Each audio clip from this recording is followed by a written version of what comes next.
The atmosphere in the hospital turned tense.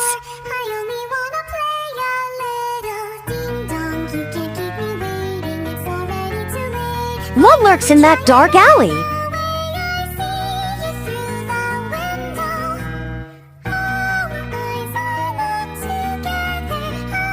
Can he escape?